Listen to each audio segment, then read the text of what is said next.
poco dudoso la situación macro en la que estamos. Se ha conocido en estos últimos días este famoso Pacto Mar-a-Lago, es el plan de Trump con el que recuerda al Acuerdo Plaza y que busca reducir el déficit comercial, pero a costa de hacer que el dólar caiga en valoración. Cuando se adoptan los acuerdos de Plaza, la deuda pública de los Estados Unidos era del 40% del PIB. Hoy la deuda pública de Estados Unidos es el 120% del PIB. ¿Y qué relevancia tiene el peso de la deuda pública a la hora de decidir si depreciar o no depreciar el dólar? Si tú tienes una deuda pública del 120% del PIB y aumentas el tipo de interés, eso machaca las finanzas del Tesoro estadounidense. Para ti, ¿el oro qué papel juega en todo esto? Si entramos en una guerra multilateral entre estados, el único medio que liquidaría deudas sería el oro. Si todo estalla, si todo se desmorona, si hay una revolución, necesito algo que tenga mucha densidad de valor y que sea universalmente reconocido. Y el oro pues desempeña ese papel. ¿Lo del oro es para protegerse ante una eventual guerra de divisas?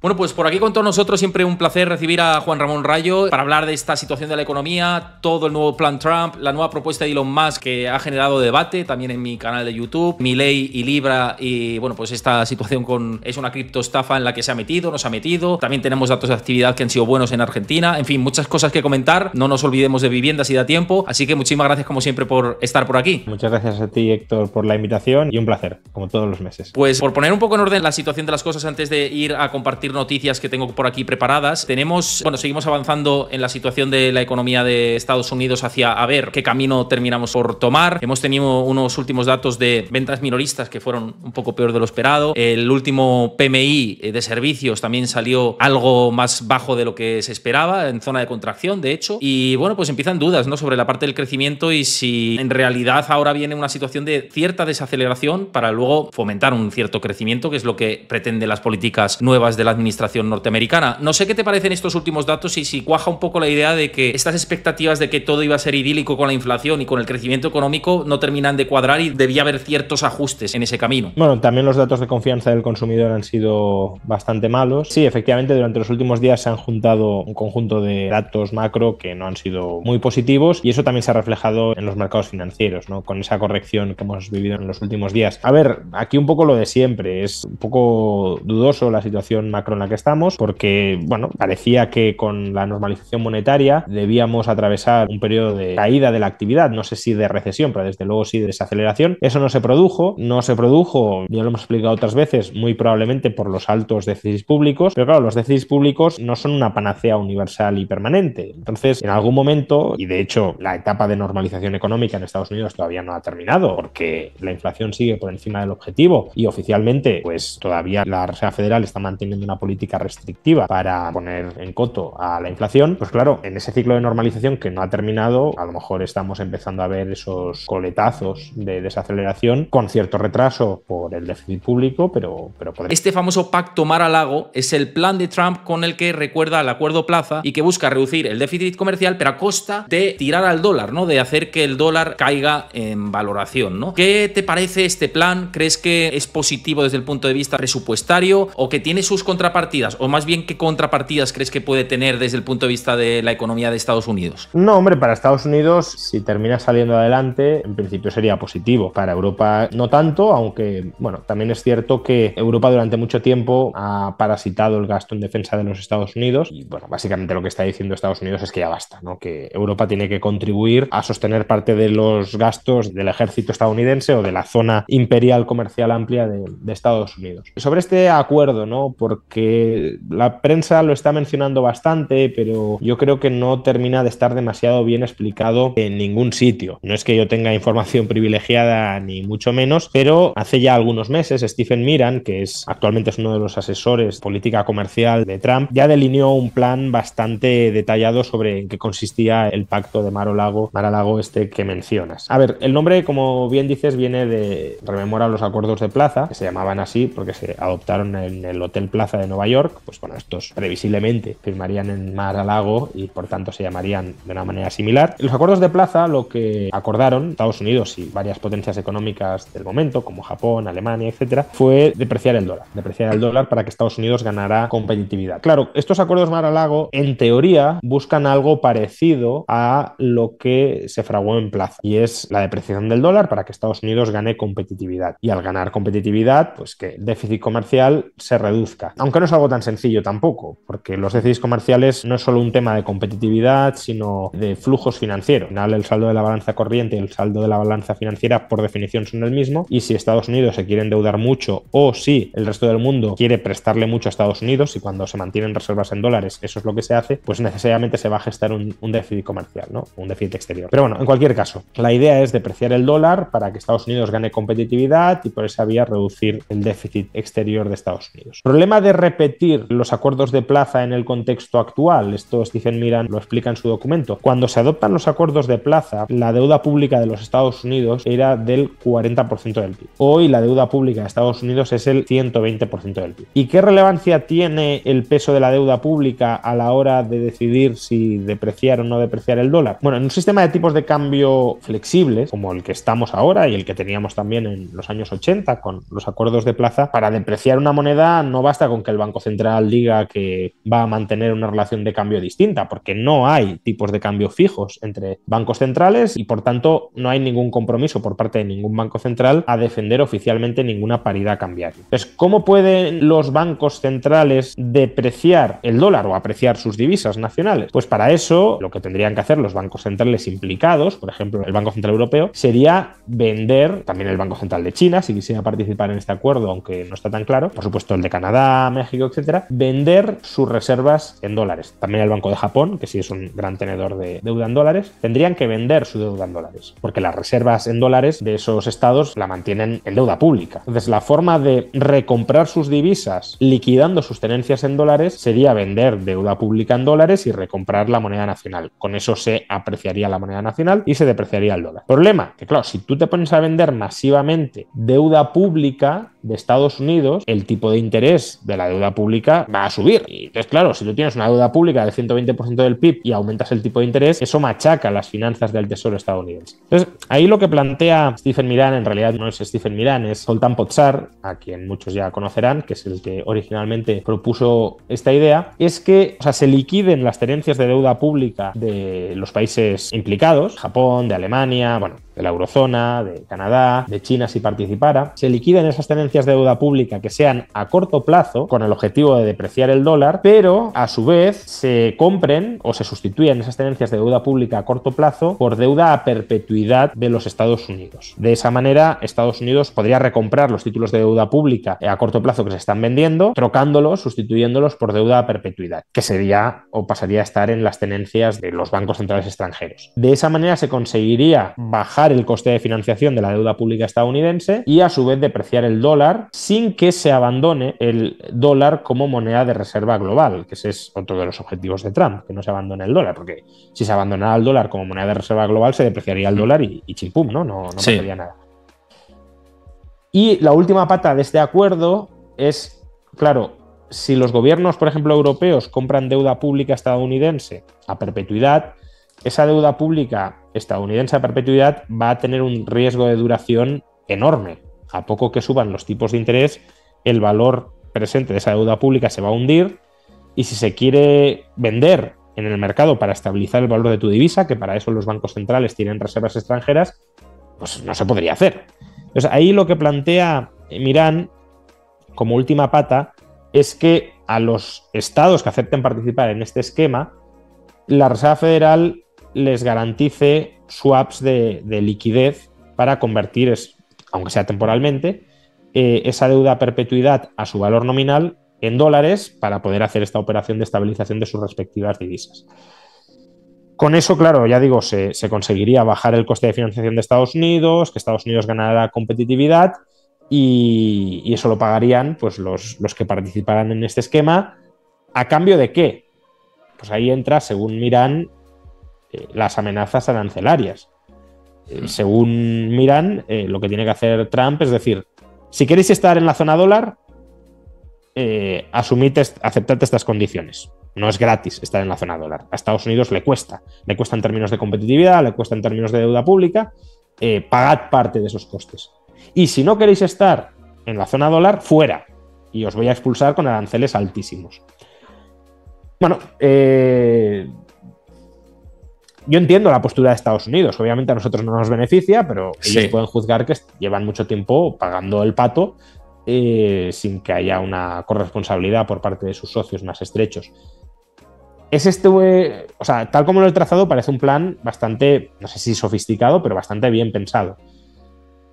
¿Es esto lo que tiene Trump en la cabeza? Pues no lo sé, porque la propia estrategia negociadora de Trump hace o consiste en que uno no sea capaz de leer cuáles son las auténticas intenciones de Trump, que a veces parezca un loco que no tiene ningún objetivo detrás, otras veces que tiene otros objetivos muy distintos, que únicamente pretende cantar victoria de un día para otro, otras que tiene un objetivo a muy largo plazo, como rehacer la arquitectura monetaria del sistema monetario global.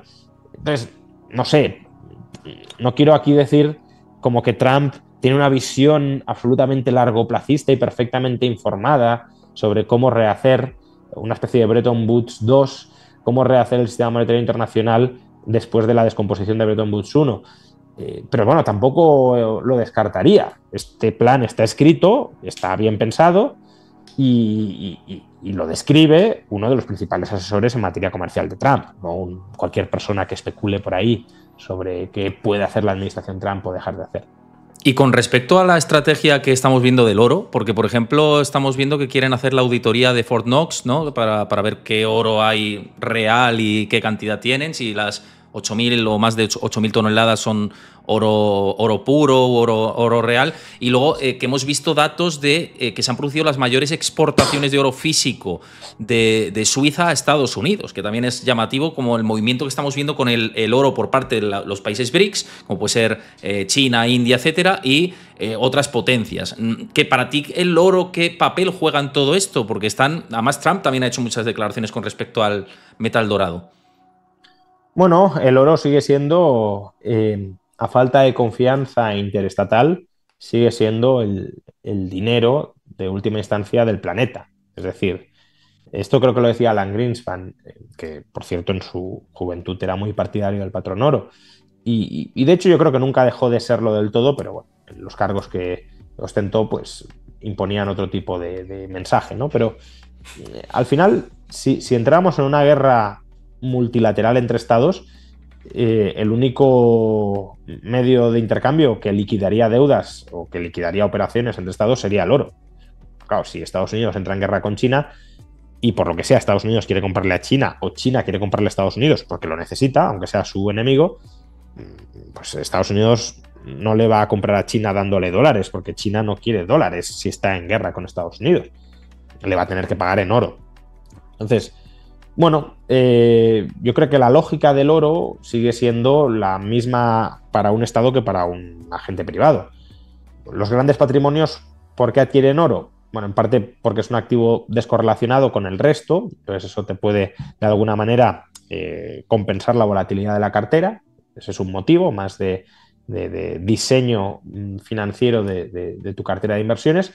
Pero luego hay otro motivo por el cual se tiene oro, sobre todo quienes tienen oro físico, que es, oye, si todo estalla o si todo se desmorona, o si hay una revolución, o si hay un golpe de estado comunista o fascista, o si tengo que escapar del país, ahí también Bitcoin es muy importante para ello, pues necesito algo que tenga mucha densidad de valor y que sea universalmente reconocido como ese valor.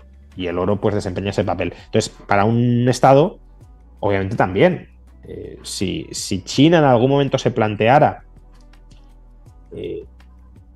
distanciarse de la zona dólar, como lo está haciendo Rusia, de hecho, pues para comerciar con ciertos países que estén en la zona dólar, necesitará algo que no sean dólares, porque no quiere tener dólares, pero que permita la liquidación de las deudas entre ellos, ¿no? Entonces, ese algo sería el oro, previsiblemente, o Bitcoin, ¿no? De ahí también, pues, que se hable de reservas estratégicas de oro que ya existen, la auditoría de Fort Knox, o reservas estratégicas de Bitcoin, porque a lo mejor el activo que liquida entre bloques monetarios irreconciliables sea Bitcoin u otra cosa, ¿no? Hombre, históricamente el mejor posicionado desde luego es el oro, pero bueno, no está el futuro escrito. Nos pregunta por aquí Scott Tez en el chat, dice, ¿lo del oro es para protegerse ante una eventual guerra de divisas, en tu opinión? No sé exactamente qué entendemos por protección frente a una guerra de divisas. Quiero decir, una guerra de divisas es un proceso a través del cual todos los estados intentan depreciar sus propias monedas para ganar competitividad. Entonces, ¿cuál es la protección? O sea, ¿qué entendemos ahí por protección? Desde el punto de vista individual, protección sería pues que a mí no me coja esa depreciación, ¿no? Es decir, que si hunden el valor del euro, pues tener la menor exposición posible al euro y tener exposición a otros activos que se revaloricen frente al euro si el euro se deprecia. Como además esos otros activos no sabes si pueden ser monedas extranjeras, porque si estás en una guerra de divisas no sabes cuál se va a depreciar más, pues el oro podría ser una opción, claro. Compro oro o tengo exposición al oro y si se deprecia el euro y se deprecian otras divisas también, pues mantengo mi valor o lo incremento teniendo oro. Pero claro, estamos hablando de compras estatales, no de compras privadas de oro. Entonces, las compras estatales no veo cómo pretendes o cómo puede pretender un Estado defenderse de una guerra de divisas cuando ellos son quienes participan en ella con oro, ¿no? O sea, tener oro te ayudaría a revaluar tu divisa. Pero es que en una guerra de divisas tú no quieres revaluar tu divisa, la quieres devaluar, o depreciar, mejor dicho, más rápido que el resto. Y tener oro no te ayuda en nada a depreciar tu propia divisa, ¿no? Entonces, no sé a qué se refiere exactamente con si comprar oro es para protegerte frente a la guerra de divisas, porque lo entendería desde la perspectiva personal o privada, no desde la perspectiva del Estado que justamente participa en esa guerra de divisas y que quiere ganar esa guerra de divisas siendo el que más deprecie su divisa. Claro, por ejemplo, como China, ¿no? Que hemos visto que ha comprado masivamente oro, mientras que el yuan pues, ha estado en proceso de depreciación. Y ahora con los estímulos monetarios que está metiendo, pues tiene sentido esa estrategia de hacer acopio de oro. Pero no compra oro para depreciar. No, o sea, claro, exactamente. Compra oro. Bueno, ahí hay distintas teorías de por qué está comprando oro. Yo creo que compra oro, al menos en parte, como reserva por si acaso, por si entra en guerra con Estados Unidos. Por Taiwán, por ejemplo. Y otra cosa es que tú quieras, obviamente, evitar la apreciación, de tu divisa, como pues comprando dólares a un tipo de cambio más o menos fijo o no es fijo, pero vamos, intervenido por el Banco Central. Y es que además coexiste esta estrategia con que han llevado a vencimiento un montón de bonos de Estados Unidos que luego no han recomprado, es decir, que no han comprado más deuda de Estados Unidos, ¿no? Eso parece. Es verdad que algunos dicen que se han llevado la deuda pública a jurisdicciones internacionales para poder acceder a la financiación vía bancos extranjeros en dólares y esas tenencias de deuda pública, esas posibles tenencias de deuda pública estadounidense de China no figuran en las estadísticas oficiales, porque ahí solo figuran las tenencias dentro de China. Bueno, quizá haya alguna parte de esto, no es 100% descartable, aunque la tendencia a la reducción absoluta, no relativa, del stock de deuda pública estadounidense en manos de China tiene 13 años, entonces no es algo que venga determinado o que hayamos experimentado en los últimos años, sino que viene de largo, justamente cuando empieza la competencia entre potencias por ser la hegemónica y que se acelera, eso sí, en 2022 con la guerra en Ucrania, lo cual, tiene cierto sentido que, visto lo visto que les ocurrió a las reservas en dólares y en euros rusas, pues China lo vea y diga, oye, vamos a mirar otro tipo de activos a los que diversificar mi cartera de liquidez internacional, porque hasta qué punto el dólar y el euro son confiables a largo plazo, siendo yo, claro, siendo otros a lo mejor no, pero siendo China un potencial rival de Estados Unidos, hasta qué punto respetarán la palabra dada respecto a la deuda pública y a la moneda.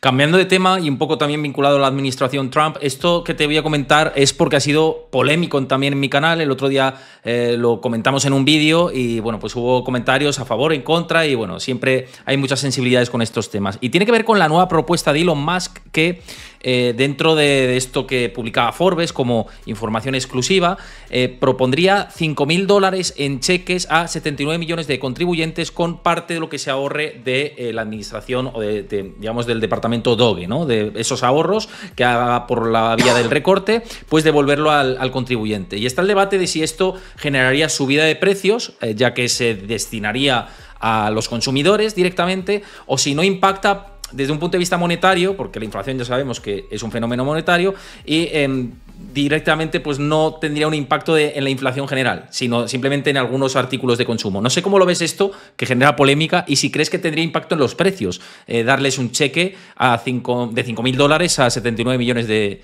estadounidenses.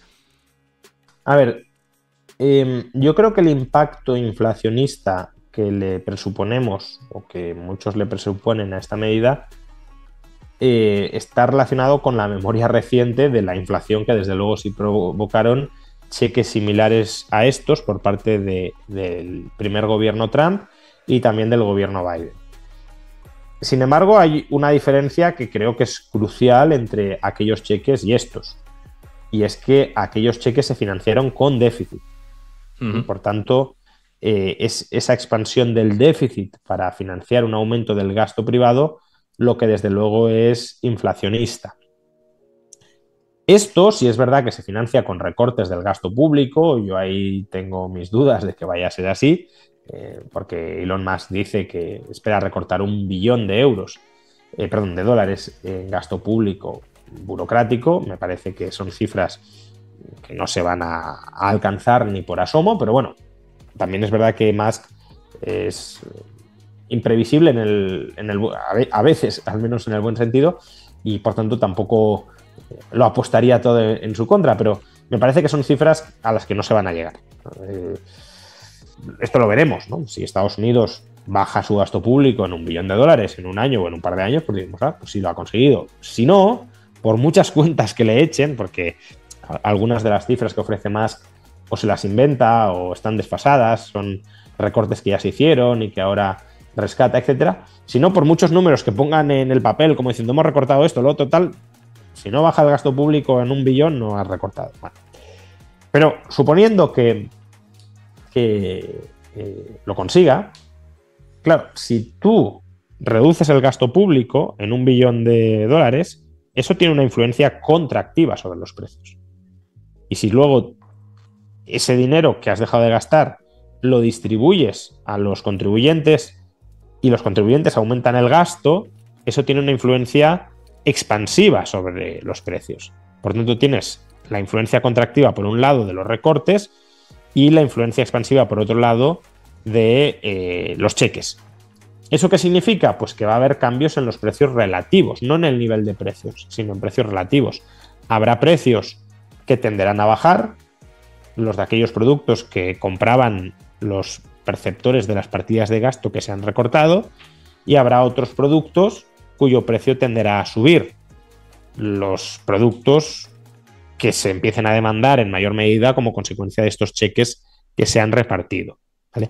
Pero no tendría que ser inflacionista en el sentido de elevar el nivel de precios, pero para que no lo sea se tiene que financiar con recortes del gasto. Si lo financias con deuda, por supuesto será inflacionista.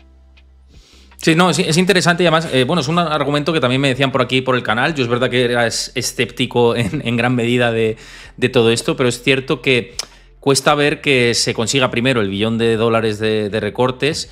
Yo creo que para eso tienes que meterte en Medicare y en Seguridad Social en gran medida, y si no me parece que va a ser complicado. Y me parece que no se va a meter en exceso en esas partidas, ¿no? Resulta complicado pensarlo, ¿no? Sobre la base. No sé tú cómo lo ves. Sí, no, yo, vamos, ya en su momento comenté que era muy difícil recortar porciones significativas de gasto si no miraba la distribución del presupuesto estadounidense, que era difícil recortar sin meterte a fondo. Luego, claro, esto de la política también a veces es tramposo, porque una cosa es lo que hacen entre bambalinas y otra lo que dicen en público. A veces es tramposo para bien y otras es tramposo para mal, ¿no? Quiero decir, a veces nos dicen que hacen mucho y no hacen nada, entonces impostan que están transformando el mundo y todo se queda igual. Pero otras, claro, si tú vas a recortar pensiones, si vas a recortar Medicare, Medicaid, etcétera, que es muy impopular y lo dices, pues se te van a echar encima. Entonces, imaginemos que Musk sí quiere meter la tijera ahí. No lo va a decir. Entonces, bueno, a lo mejor nos dice, no, yo es que voy a recortar un poco en burocracia, nada que afecte a las transferencias que llegan a los ciudadanos, y luego recorta las transferencias a los ciudadanos con excusas variopintas, ¿vale? Pero de cara al público no lo ha hecho. Entonces, bueno, ahí sí que podría conseguir ese recorte si de verdad se mete en eso. ¿Se va a meter? ¿No se va a meter? Pues a saber, porque no son políticos ni al uso ni previsibles. Con lo cual, pues veremos lo que van haciendo.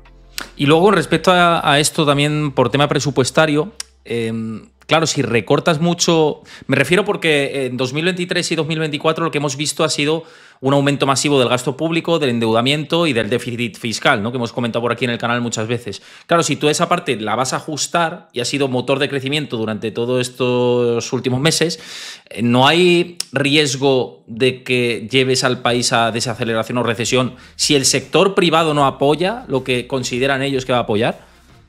Hombre, obviamente, si tú recortas el gasto y transfieres cheques y esos cheques no se gastan, sí que tienes la posibilidad de que haya una desaceleración o contracción de la actividad, al menos en el corto plazo.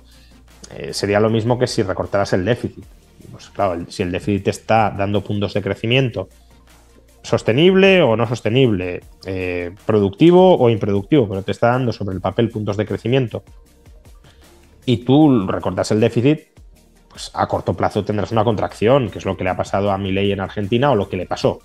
No, por hablar ya en pasado, porque creo que en este caso ya hay que hablar en pasado, lo que le pasó durante los primeros meses de gobierno a Milei en Argentina.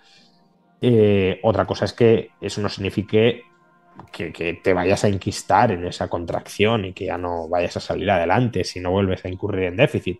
No, simplemente que si cambian de una manera tan masiva los patrones de gasto internos en Estados Unidos, obviamente tiene que haber reajustes dentro de la economía productiva. Habrá empresas que tenderán a expandirse, pero la expansión no es algo instantáneo, porque hay cuellos de botella que hay que resolver, y habrá otras empresas que cierren, y el cierre sí es instantáneo, porque si tú bajas la persiana, la bajas y dejas de funcionar. Pues claro, como hay una... no hay una sincronía entre el crecimiento empresarial y la contracción empresarial, pues a corto plazo puedes tener ese efecto netamente contractivo.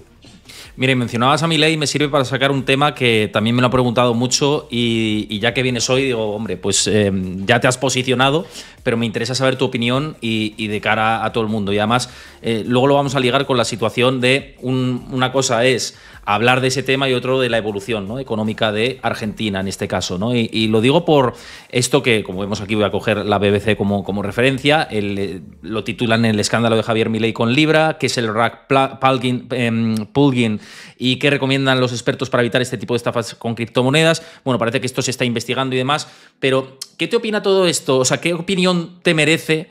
Que ya sé que te has posicionado, pero un poco para conocerlo aquí, lo que ha ocurrido con Libra y Javier Milei. Recordemos que puso un tuit como invitando a la gente a que invirtiera en esta cripto. Él ha argumentado que se la han colado, por así decirlo, tanto sus asesores o un poco por ahí va la cosa, ¿no? Como que es algo que no estaba, que él pensaba que no iba a ser así, ¿no? No sé qué te parece, si crees que de verdad lo sabía y se equivocó, no lo sabía y se la han colado, no sé, ¿qué opinas? A ver, no estoy en su cabeza y por tanto no sé si lo sabía. Yo espero que no supiera lo que estaba haciendo y que se haya tratado de un error grave, pero un error. A ver, el proyecto Libra, yo creo que a falta obviamente de que hable la justicia, porque esto al final tendrán que ser los tribunales, no cualquiera de nosotros desde casa opinando, pero por los indicios que tenemos y la estructura misma del proyecto, yo creo que sí es altamente probable hablar de estafa. El proyecto Libra sí fue, o sea, ha sido una estafa a quienes invirtieron en ella, que no fueron argentinos, no puede que hubiera alguno, pero desde luego quienes fueron estafados fueron ciudadanos extranjeros, lo cual no es menos grave, pero muchas veces se habla de los argentinos a los que ha estafado Milei. No, en todo caso serán criptotraders que fueron los que en esa ventana de tiempo que se abrió para invertir en este criptoactivo sobre el blockchain de Solana, que tampoco es que aquí todo el mundo invierta en Solana o derivados, los que pudieron meterse ahí de cabeza. Pero bueno, es una estafa que desde luego daña la imagen internacional de Argentina, ahora que Milei la estaba recuperando, y que daña además la imagen del sector cripto argentino, sin tener nada que ver, que es uno de los sectores cripto más profesionales y en muchos casos hay de todo, como en todas partes, pero desde luego más honestos del mundo. Entonces, el punto es, siendo una estafa, en las estafas hay estafadores. ¿Quiénes son los estafadores? Para ser estafador has de ser consciente de estar engañando al otro para generarle un perjuicio patrimonial. Bueno, yo creo que los desarrolladores y promotores del proyecto Libra era difícil. Si esto finalmente es una estafa, como lo parece. Por cierto, ¿por qué es una estafa? Que esto no lo he mencionado. No tanto porque se hundiera de precio, que esto en sí mismo no aporta mucho, sobre todo en esta industria donde tantas meme coins se hunden de precio de la noche a la mañana, pues que se haya hundido de precio no significa nada, o per se no significa nada. Es una estafa porque el proyecto Libra se comercializó como invierte aquí y lo que recaudemos con tu dinero irá a parar a las pymes argentinas. Entonces, se han recaudado 100 millones de dólares o algo más de 100 millones de dólares y las pymes argentinas ni han visto ni me parece que van a ver nada de ese dinero, ¿no? Entonces, si tú prometes algo y no lo cumples, por tanto engañas y generas un perjuicio patrimonial para lucrarte tú, eso es una estafa. Entonces, ¿quiénes son los estafadores? Como digo, es muy complicado pensar que los que desarrollan y promueven desde su genética este proyecto no sean conscientes de que es una estafa, porque lo han diseñado como una estafa para lucrarse ellos y engañar a los inversores. El punto es si Milei era consciente de que es una estafa o no, y eso creo que es algo que no podemos prejuzgar en el sentido de que no estamos en su cabeza. Milei, muchos dicen, su difusión fue necesaria para que esta estafa funcionara. De acuerdo, yo lo comparto. Sí. Si Milei no hubiese publicado ese tweet, esto no habría llegado a ningún lado. Ahora, ¿ese tweet lo publicó para estafar a la gente o porque a él los desarrolladores de Libra durante meses, porque sabemos que se reunió mucho tiempo con los desarrolladores de Libra, le estuvieron diciendo, oye, esto va a ser un proyecto magnífico para la economía argentina, aquí va a meter pasta gente de todo el mundo, aprovechando que tú lo difundes, y se van a canalizar millones de dólares hacia la economía real argentina, que es algo que Milei está obsesionado, y con razón, porque Argentina necesita inversión extranjera, y si le vendieron que esto era un vehículo para canalizar inversión hacia la economía argentina, pues él a lo mejor cayó en esa trampa y difundió ese tuit. No digo que sea eso lo que sucedió, digo que es una posibilidad que creo que no se puede descartar en absoluto. Otra posibilidad, por supuesto, es que esté en el ajo y que se haya corrompido. Pero para determinar si es una cosa, una imprudencia, porque fuiste víctima de un engaño de los mismos que desarrollaron Libra, o un acto de corrupción, si hubo dolo, hay que determinar si Milei, insisto, era consciente de que lo que estaba difundiendo era una estafa y de si lo hacía con el objetivo de obtener un lucro personal, ya sea monetario o político. Y eso es lo que tienen que investigar los tribunales. Y desde fuera podemos especular y podemos hacer sospechas, conjeturas, pero no lo sabemos. Decir que Milei es experto en economía y que por tanto esto lo tendría que saber no aporta nada, porque, no sé, de los premios Nobel actuales prácticamente ninguno, muy pocos sabrán algo de criptoactivos. Y aunque sepas de criptoactivos, no tienes por qué conocer los detalles de un proyecto concreto de criptoactivos si no te lo has mirado con detenimiento. Y los políticos como Milei, los presidentes, obviamente ese trabajo previo, esa diligencia de vida previa de análisis de lo que llega encima de tu mesa, no la hacen ellos. El análisis exhaustivo de todo lo que se dice y lo que se hace no lo hace un presidente porque no tiene tiempo para hacerlo. Lo hace su equipo de asesores. Y aquí, en el mejor de los casos, ha fallado gravemente el equipo de asesores de Milei, que no protegieron, ya digo, si es una imprudencia y Milei no era consciente, no protegieron a Milei de que llegaran estafadores a su alrededor. Y eso es algo que debería haber hecho el equipo económico de los asesores económicos de Milei. Si no lo hicieron, tendrían que rodar cabezas. Claro, eso te iba a decir, digo, tiene que haber consecuencias, primero, tanto si es lo más grave que es que esté dentro de esa estafa, que ya veremos. Dos, si no está dentro de la estafa, pero siendo imprudencia, tiene que haber consecuencias políticas, es evidente. Estoy de acuerdo. ¿Qué pasa? Y esto yo creo que en España también lo vemos, ¿no? Que en España no dimite ni el tato. ¿Por qué? Porque dimitir o cesar supone reconocer que has hecho mal.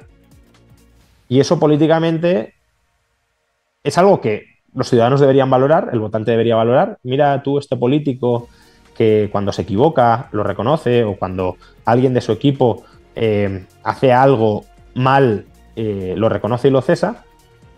Pero lo que vemos electoralmente es que los votantes no recompensan la debilidad, sino que la castigan. Con lo cual, políticamente, no es que me parezca bien, pero entiendo que por lo sucia que es la política, que Milei no quiera reconocer que ha sido un error, porque tú decías, bueno, se está excusando en que ha sido un error. Esa fue un poco la excusa, el argumento inicial, que yo sí. creo y espero que sea el correcto. Pero luego cuando le entrevistaron en la televisión sobre el caso Libra, precisamente porque no quería aparentar debilidad ni quería reconocer haberse equivocado para no darle argumentos a la oposición, no dijo que se había equivocado, dijo que esto era un casino y que quien quería participaba y quien no. Desde luego, si va a los tribunales no dirá eso. Si va a los tribunales intentará argumentar y defender que a él lo engañaron y que hizo eso sin ser consciente de lo que implicaba hacer eso. Pero bueno, a mí me parece bien que se investigue. De hecho, el propio Milei también ha dicho que le parece bien que se investigue para dilucidar si ha habido corrupción de él o de su entorno, que también es otra posibilidad. A lo mejor Milei no es el corrupto, pero sus asesores a lo mejor no han fallado porque fueran tontos o no hicieran los deberes que tenían que hacer, sino porque a lo mejor el corrupto está entre sus asesores y pactó con los desarrolladores de Libra. Oye, yo tengo acceso directo al presidente, le pasamos esto, le vendemos aquí la moto y nos forramos nosotros. Bueno, podría ser también. O a lo mejor Milei también. Quiero decir, yo no estoy descartando responsabilidad penal de Milei, no lo sé. Ahora, prejuzgar que la tiene cuando no tiene por qué tenerla, y hay argumentos para pensar una cosa, pero también para pensar la otra.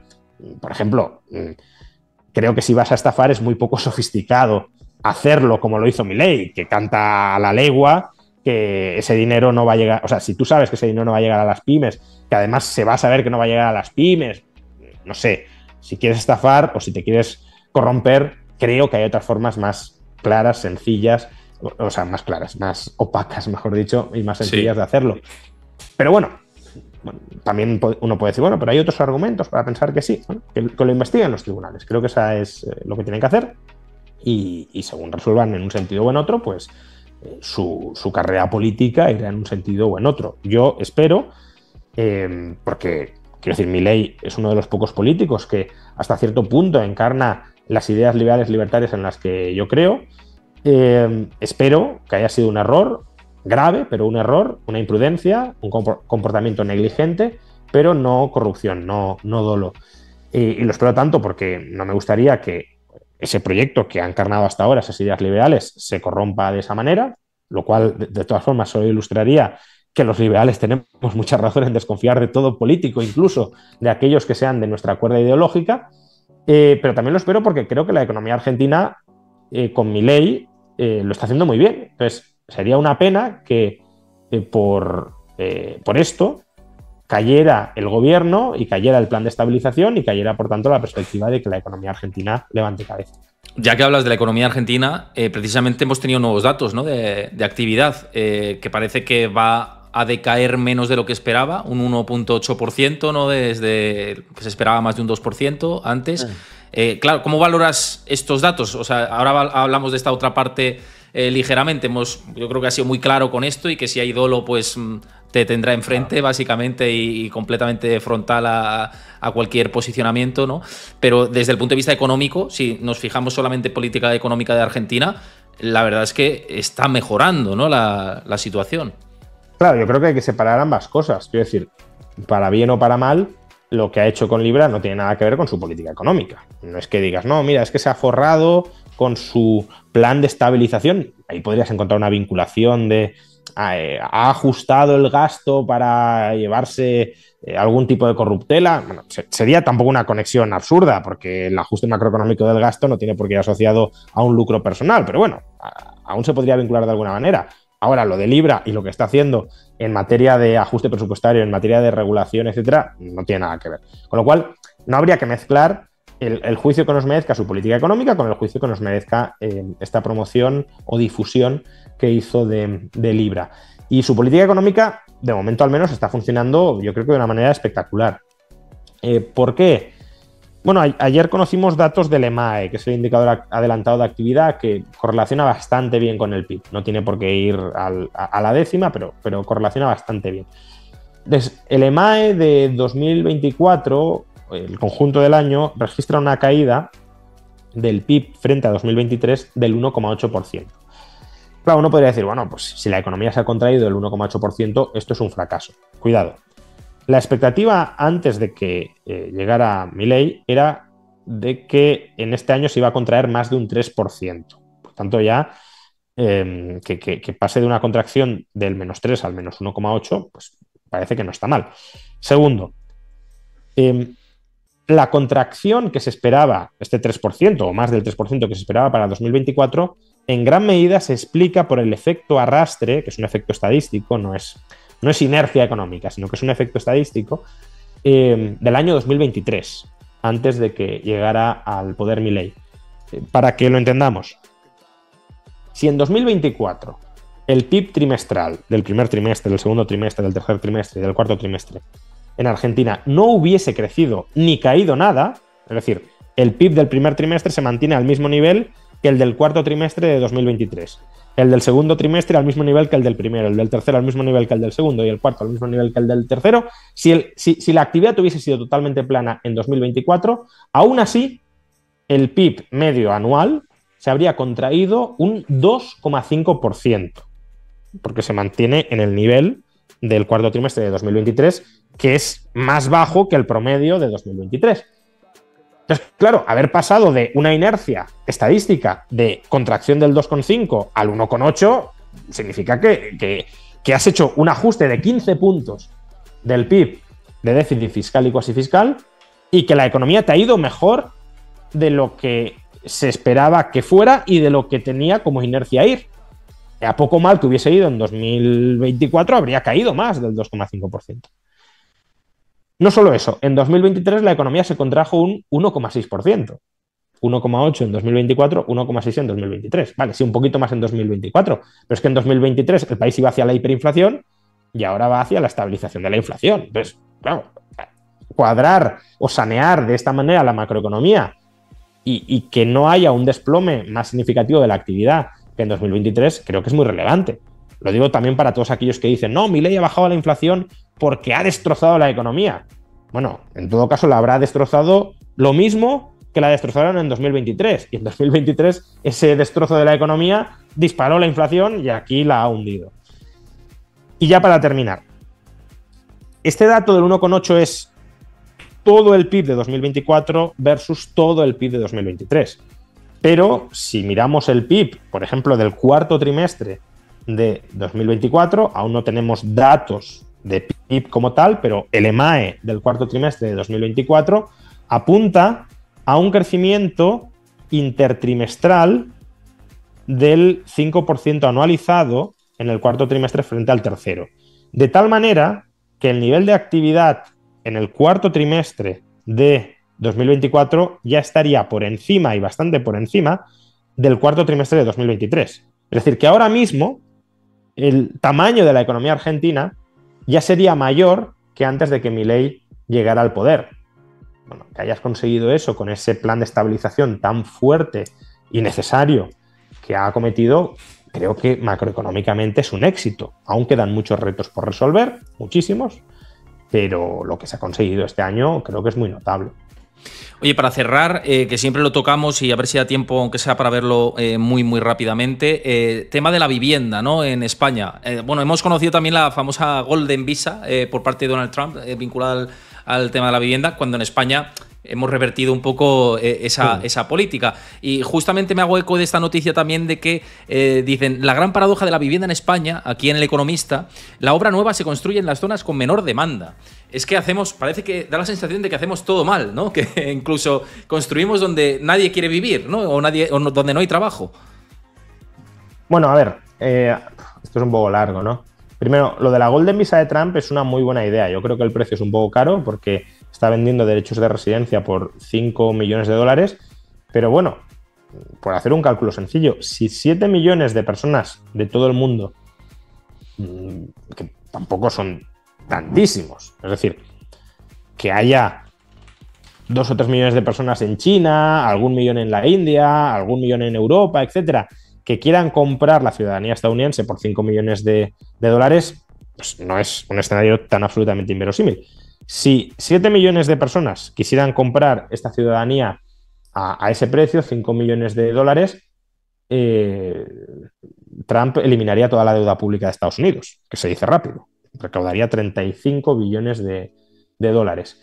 Por tanto, yo creo que es un programa con mucho sentido y muy positivo. Dicho esto, a ver, obra nueva en España. Se construye donde se puede, o donde se deja, mejor dicho, ¿no? Entonces, si los ayuntamientos están habilitando suelo edificable en zonas con menor demanda, pues se construirá allí. No se construirá donde a lo mejor los promotores querrían construir, que es en las zonas de mayor demanda, porque no se les habilita suelo para ello. Eso tampoco significa que sea del todo absurdo construir en zonas de menor demanda. ¿Por qué? Porque la vivienda es un bien parcialmente sustitutivo. No perfectamente, claro, pero sí parcialmente sustitutivo. Si tú bajas lo suficiente el precio en zonas que actualmente tienen poca demanda, en relación con las zonas de mucha mayor demanda y mucho mayor precio, parte de esa demanda, puede migrar, ¿no? Sobre todo, pues, si mejoras las redes de transporte para facilitar también la comunicación y volver las zonas más sustitutivas, si mejoras las infraestructuras de esas zonas que ahora tienen baja demanda, ya si trasladaras actividad económica a ellas, pues de manera mucho más clara todavía. Pero bueno, es decir, que si tú en zonas relativamente cercanas a grandes capitales consigues construir y abaratar vivienda, algún efecto, a lo mejor no muy potente, pero algún efecto, desde luego van a tener sobre los precios de muchas zonas con mayor demanda.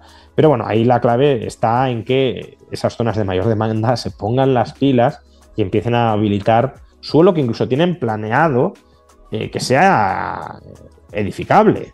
O sea que una cosa es tenerlo en el plan urbanístico y otra habilitar efectivamente ese suelo para que se pueda urbanizar. Y eso es lo que muchos ayuntamientos no están haciendo, incluso en las zonas más demandadas de España.